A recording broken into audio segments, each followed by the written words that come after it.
welcome back to my channel. I am back with a makeup tutorial. For today's video, I wanted to do a wearable orange makeup tutorial. I love the color orange. It's actually my favorite color. So I wanted to kind of show you guys a way to use orange without being too intimidated by it, because orange is pretty intimidating to some people and you can definitely go overboard if you use too much of it. So I wanted to do a look today that was wearable using the color orange. I also decided to go ahead and do no false lashes for this video, which is so unlike me because I love false lashes. I love my falsies. I just love them, but I know not everybody is into false lashes. They're very hard to put on.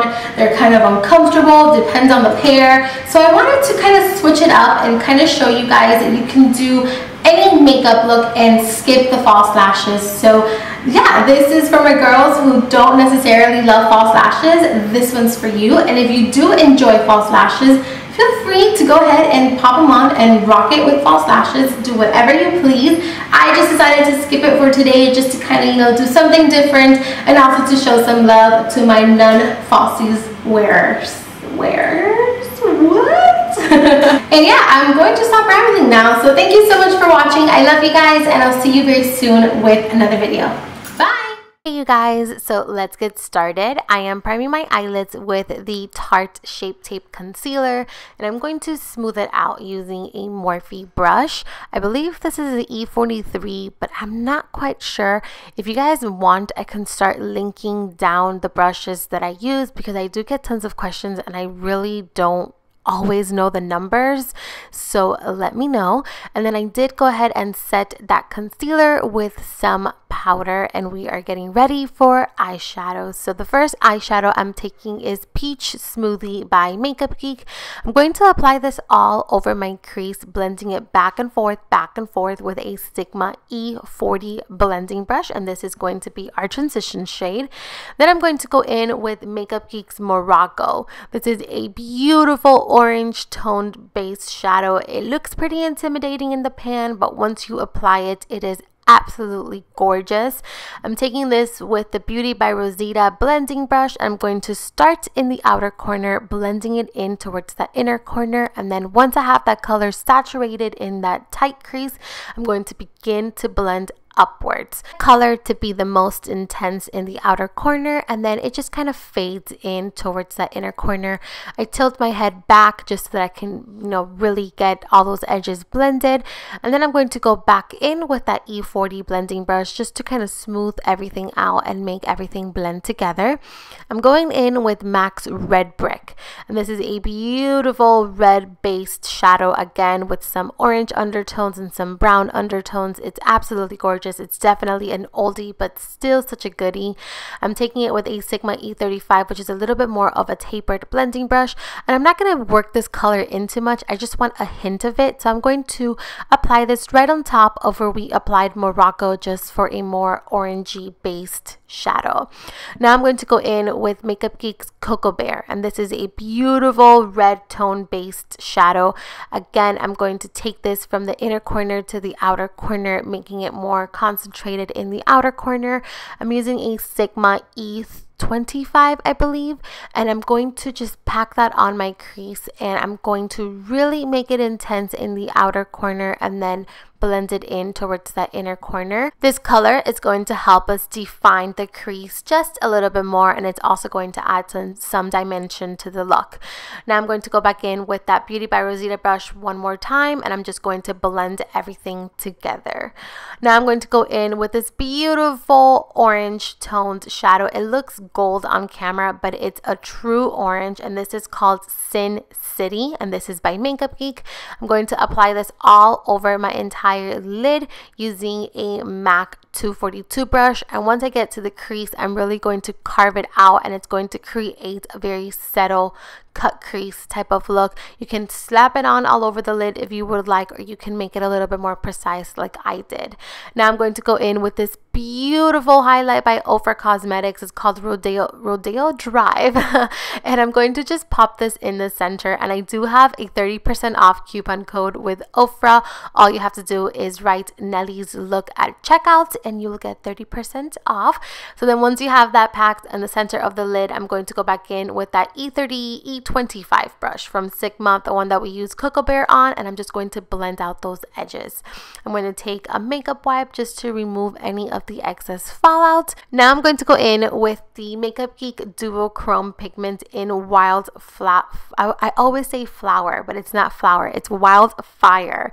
And this is a beautiful pigment that reflects pink, it reflects orange, it reflects yellow. It has a bunch of different reflections and I absolutely love it. So I'm taking it and I'm wetting my brush with some Fix Plus, and I'm going to use this as eyeliner, and it just looked so pretty. You definitely have to go in a couple of different times just to get it really pigmented, but it's so worth it. It's absolutely gorgeous. So I did go ahead and apply some mascara, and then for primer I am using the NYX Angel Veil primer and the Benefit Pore Fessional. For foundation, I'm going in with a new foundation that I just got in the mail, and this is the Hourglass Vanish foundation, and I am obsessed with this foundation. I actually have it on right now. I've worn it about 5 times ever since I got it, and it is so gorgeous. At first I was so nervous to put it on, as you guys can see right here. I was like freaking out. I didn't know where I wanted to start, or if I wanted, I don't know, I was just freaking out, but I loved it. And you will see my first impression. I did a little review like in 2 seconds, because I figured that since I was using it on camera for the first time, I definitely wanted to give you guys a first impression on what I liked about the foundation, what I, just kind of like my first impression, like my first overview of the foundation. So I am just now for the first time trying out the Hourglass Vanish foundation and the brush. I did get it sent to me in the color Warm Ivory. I am obsessed. Oh wow, this foundation, first of all, it blended perfectly into my skin. It matches me perfect.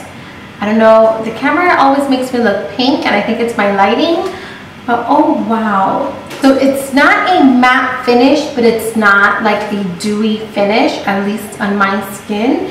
It's pretty natural. It doesn't feel heavy at all. Like I feel like I'm wearing nothing. The coverage is definitely very, very full coverage. At least for me, it's perfectly good coverage. Like it's really full.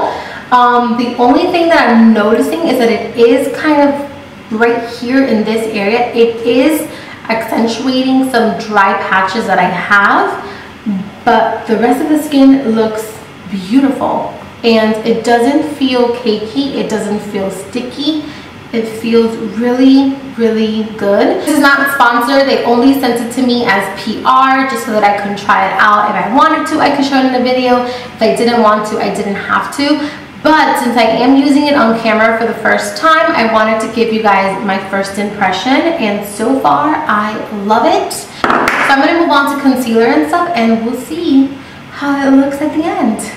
Okay, so moving on to concealer, I'm going back in with the Tarte Shape Tape Concealer. I have to get the shade medium and start to mix them because this concealer is white.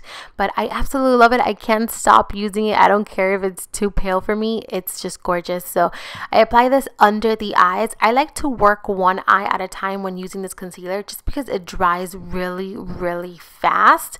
So by doing one eye at a time, it gives me a little bit more of a wiggle room to kind of, set everything and blend it in. I'm going to set it with the Airspun translucent powder. I finally went out and purchased this after hearing Myra from Myra Touch of Glam rave about it. She uses this to set her makeup and it always looks so flawless. I was like, you know what, I have to give it a try, and I loved it. It gave me a very airbrushed finish and it did not look cakey at all. It's gorgeous, and it gave me a little bit of extra coverage, which is always a good thing. I did use the same powder to set my face. I just kind of wanted to see how the powder worked, and it was absolutely gorgeous. And I put a little bit around my nose just because I was sweating like crazy. I filled in my brows really quick and very light. I've been doing the more natural brow recently. For bronzer, I am going in with the Chocolate by Too Faced, the Chocolate Brown Bronzer by Too Faced. This is the original one, and I'm taking this around the perimeter of my face and around the cheeks and the cheekbones just to kind of bronze the skin. For blush, I am going in with the Wet n Wild Rose Champagne blush, which is so gorgeous. It looks like a bronzer, but I didn't want to do something too pink or too peachy. I kind of wanted to keep my face very bronzed because I felt like it complemented the eyes very nicely. I went back in with that Airspun powder, and I cleaned up that bronzer a little bit. Highlight, I'm going in with Rodeo Drive from Ofra Cosmetics once again, and I'm going to pop this in the tops of my cheekbones and around that brow bone area just to kind of give me an overall golden glow. I'm obsessed with this highlight. It is so smooth, so creamy, so pigmented. I love it. Then I went in with the Ofra highlight in Beverly Hills, and I applied this in the apples of the cheeks, and I just wanted an overall glow. I did go back in and blend it out with my blush brush one more time. I also applied it down the bridge of the nose and in the Cupid's bow.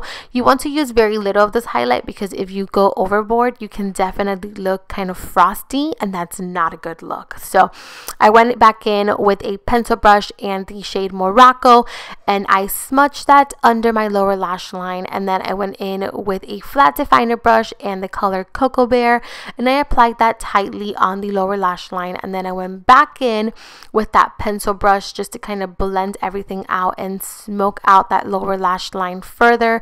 You definitely want to spend some time smoking the lower lash line because it's going to make all the difference. Then I went in with this Benefit Highbrow Pencil. This is supposed to be a brow highlight, but I love to use it in my waterline just because it has a rosy undertone, and I love it. So I apply that to my waterline. I apply some mascara to my top and lower lashes, and for today we're going to be skipping the falsies, but if you only feel comfortable wearing falsies, then definitely you can go ahead and pop some falsies on right now. Moving on to lips, I went in with the Revlon Colourburst Matte Balm in the shade 245, and this is what I used as my lip liner. And then I went in with the MAC lipstick in the shade Morange, which is a beautiful orange lipstick. It's a true orange. It's such an oldie but still such a goodie. And then I topped it off with a little bit too much of the LA Girl glazed lip paint, and this one is in the shade Hot Mess, and it's a beautiful orange kind of glazed lip paint. And then I'm going to set everything with the Ofra makeup fixer, and then that's it. You are pretty much done. Thank you so much for watching. I love you, and I'll see you guys very soon with another video. Bye.